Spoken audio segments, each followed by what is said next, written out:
এবং ভারতীয় আধিপত্যবাদের বিরুদ্ধে মুসলিমবঙ্গের মুসলিম জনতার এক ধরনের অভ্যুত্থান হয়েছে। গণ অভ্যুত্থানের পরে মানুষের মধ্যে অনেক আশা ছিল পরিবর্তনের ব্যাপারে, সংস্কারের ব্যাপারে। এই ক্ষেত্রে গণ অভ্যুত্থান বলতে হবে যে মোটামুটি পুরোপুরিভাবে ব্যর্থ।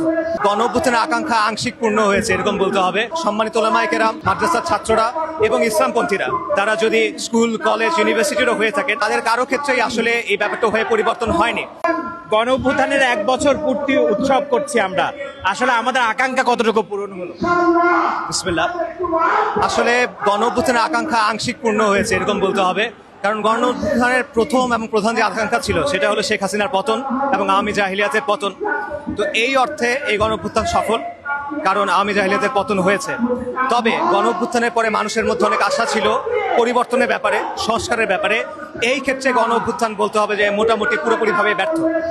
তবে সামগ্রিক বিচারে তাও আমি বলবো, যেহেতু আওয়ামী জাহিলিয়াতের পতন হয়েছে, 15 বছরের দুঃসহ জুলুম অত্যাচারের পতন হয়েছে এবং ভারতীয় আধিপত্যবাদের বিরুদ্ধে মুসলিমবঙ্গের মুসলিম জনতার এক ধরনের অভ্যুত্থান হয়েছে।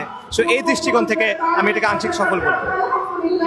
আলেম সমাজ তো আসলে এই গণ অভ্যুত্থানে অনেক বড় একটা ভূমিকা পালন করেছে, কিন্তু আসলে তারা কি এখনো সেই যে শেখ হাসিনার আমলে যে সমস্যাগুলো নিয়ে চলতো এটা থেকে পুরোপুরি বের হতে পারছে কিনা?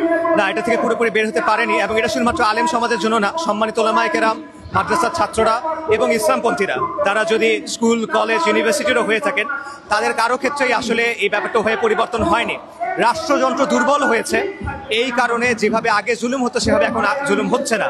কিন্তু যেই মনোভাবগুলো ছিল, যে বৈষম্যের কাঠামো ছিল, যে কাঠামোগত ইসলাম বিদ্বেষ ছিল, সেটা এখনো বিদ্যমান। যে কারণে আপনারা দেখেছেন যে আমাদের মতো অনেকের বিরুদ্ধে হয়রানিমূলক মিথ্যা মামলা করা হচ্ছে, বিভিন্ন অপপ্রচারণা চালানো হচ্ছে, এবং প্রশাসনের দিক থেকেও এই ধরনের চেষ্টা আছে বলে, চক্রান্ত আছে বলে আমরা আশঙ্কা করছি। সো এই মৌলিক জায়গাটাতে আসলে পরিবর্তন এখনো আনফর্চুনেটলি হয়নি।